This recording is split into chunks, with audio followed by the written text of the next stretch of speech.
Assalamualaikum warahmatullahi wabarakatuh. Salam sehat dan bahagia. Berikut demonstrasi konstekstual saya, Ria Rezekiwati, CGP Angkatan 9 dari SMK Negeri IA Ulumuddin Singojuru.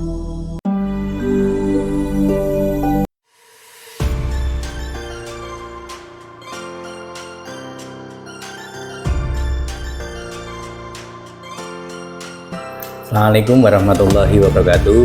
Alhamdulillah, saya Muhammad Maliki, Kepala SMK Negeri Ihya Ulumuddin Singojuru. Saya sangat bangga dengan teman-teman yang mengikuti kegiatan guru penggerak. Mudah-mudahan dengan adanya ilmu-ilmu yang ada ini bisa bermanfaat bagi para guru, siswa, dan lembaga sekolah. Terima kasih. Assalamualaikum warahmatullahi wabarakatuh. Bapak, mohon maaf mengganggu waktunya. Berkenaan dengan tugas saya demonstrasi konstekstual titik 1, saya diminta untuk mewawancarai kepala sekolah saya. Monggo. Baik Bapak. Selama ini bagaimana Bapak dapat mengidentifikasi kasus-kasus yang merupakan dilema etika atau hukum? Terima kasih pertanyaan yang bagus ini.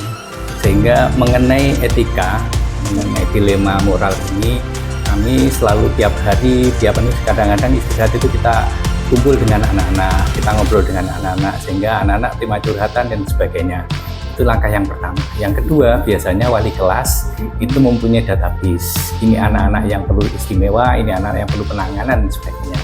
Inilah kami menggali dari BK dan wali kelas. Sehingga kami bisa melihat dari sudut pandang yang ada sesuai dengan aturan yang ada di sekolah. Ya, baik Bapak. Untuk pertanyaan berikutnya, bagaimana Bapak menjalankan pengambilan keputusan di sekolah Bapak, terutama untuk kasus-kasus di mana ada dua kepentingan yang sama-sama benar atau sama-sama mengandung nilai? Kami melihatnya dari sudut pandang efek dari dua keputusan. Sehingga di dalam keputusan itu kita pertimbangkan cara yang paling win-win solution, jadi cara yang paling menguntungkan di antara semuanya, ya, yang pihak satu merasa tidak dirugikan, pihak yang kedua juga tidak merasa dirugikan, dan semuanya merasa ini win, semuanya menjadi keputusan yang menyenangkan, walaupun itu sesuatu yang melanggar etika, tapi ending akhirnya menjadi sebuah keputusan solusi yang terbaik. Solusi terbaik ya Bapak ya, win-win solution. Baik, terima kasih Bapak. Untuk yang berikutnya, langkah-langkah atau prosedur seperti apa yang biasa jenengan lakukan selama ini ketika ada pelanggaran? Prosedur yang kami lakukan, yang pertama, ketika saya mendapat informasi atau saya menemui sesuatu yang permasalahan, saya serahkan kepada wali kelas. Setelah wali kelas, saya suruh diskusi dengan anak yang bermasalah itu, lalu diajak diskusi lagi dengan BK. Langkah berikutnya, kalau sudah di BK selesai antara anak dan BK dan wali kelas, maka tidak berlanjut ke wali murid. Tapi ketika itu belum selesai, maka kita lanjutkan dengan pemanggilan wali murid untuk diadakan diskusi. Kalau di sini belum selesai, maka tingkatnya ditingkatkan menjadi ditambah dengan waka kesiswaan. Terakhir, keputusannya ada di tangan kepala sekolah melihat masukan-masukan yang dihasilkan dari diskusi-diskusi tingkat level tadi. Berarti Bapak lebih menekankan ke sistem berjalan dulu prosedurnya. Ya, betul. Nanti baru hasil endingnya Bapak yang memberikan keputusan terbaik. Biar dianggap kepala sekolah tidak diktator, tapi berjalan sesuai dengan prosedur yang ada.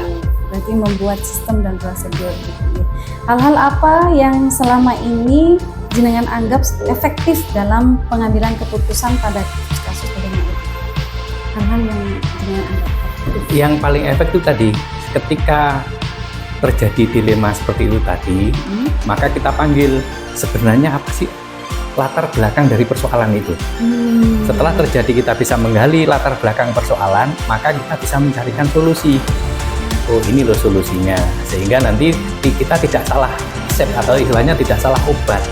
Karena sebenarnya persoalan itu lahir dari keinginan anak seperti ini, tapi karena anak belum mampu mengekspresikan, sehingga mereka membuat sesuatu tindakan-tindakan yang menurut mereka benar, tetapi secara etika salah. Sehingga anak-anak yang mengalami dilema seperti ini, maka kami efektifkan dengan BK, dengan wali kelas, dengan wakil kesiswaan dan lain-lainnya. Sehingga BK kami manfaatkan sepenuhnya bukan menangani anak bermasalah, tapi juga bagaimana anak bisa curhat tentang persoalan-persoalan mereka yang inginkan.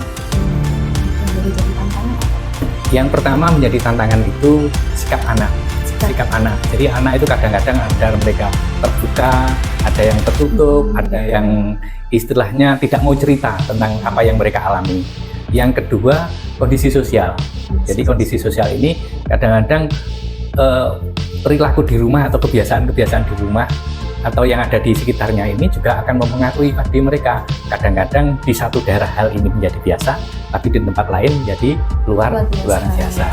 Sehingga kondisi sosial dan karakter daripada anak itu sendiri. Ya, baik. Yang berikutnya Bapak, apakah Bapak memiliki sebuah tata cara atau jadwal tertentu dalam sebuah penyelesaian kasus di 5 ADK? Apakah Bapak langsung menyelesaikan di tempat atau memiliki sebuah jadwal untuk menyelesaikan? Bentuk atau prosedurnya seperti apa? Mengenai persoalan, jadi sebenarnya kita semuanya tidak ingin ada persoalan yang ya, betul. Sehingga kita tidak menjadwalkan. Kalau kita menjadwalkan sama dengan ingin wah ini ada persoalan kan begitu. Sehingga kami tidak mempunyai jadwal untuk menyelesaikan sebuah studi kasus atau kasus. Kami ketika ada menghadapi kasus, kami segera selesaikan secepatnya. Konsepnya adalah secepatnya, karena kalau tidak segera sepatnya diselesaikan, kadang-kadang itu mengembang keluar dari inti persoalan. Seharusnya persoalannya A bisa melebar jadi B, karena ini tidak segera diselesaikan. Oleh sebab itu ada tahapan-tahapan yang kami lakukan tadi. Kami langsung ketika menemukan sebuah persoalan atau sebuah sesuatu yang perlu dibenahi, kami langsung hubungi wali kelas, hubungi BK, hubungi kesiswaan dan lain-lainnya, sehingga biar persoalan itu segera terselesaikan. Pertanyaan yang berikutnya Bapak, adakah seseorang atau faktor-faktor apa yang selama ini mempermudah atau membantu Anda dalam mengambil keputusan dalam kasus-kasus ini?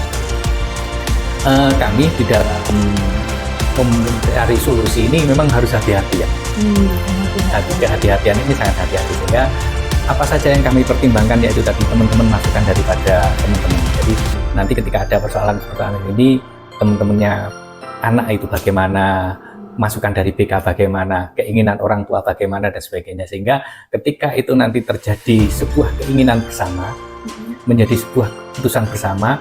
Karena kadang-kadang itu kan ada dilemanya kan gini, si A merasa benar, si B merasa benar kan begitu.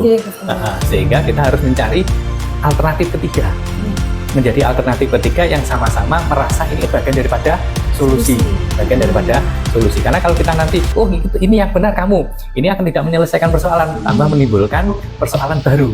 Nah nanti ini Bapak dalam menyelesaikan kok berat sebelah kan gitu. Nah, oleh sebab itu kita cari solusi-solusi yang ketiga yang disepakati bersama. Ini pertanyaan terakhir ini Bapak.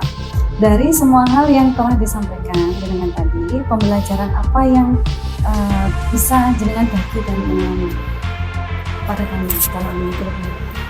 Jadi kami sebagai kepala sekolah itu kadang-kadang dihadapkan pada masalah-masalah yang itu mengenai baik itu dari siswa maupun guru dan sebagainya, sehingga yang kami lakukan jangan tergesa-gesa mengambil keputusan sebelum mendengar dari banyak pihak, sehingga perlu ada mendengar masukan dari pihak apa sih sebenarnya persoalannya, sehingga si A kita panggil apa sih persoalannya, yang si B persoalannya, karena kadang-kadang mereka itu berpikir dari sudut pandang mereka masing-masing, sehingga nanti ketika mereka sudut pandangnya ini, kita sudut pandangnya ini, maka akan ketemu yang sudah saya sampaikan tadi, ketemulah sudut pandang yang berbeda, yaitu menjadi win-win solution.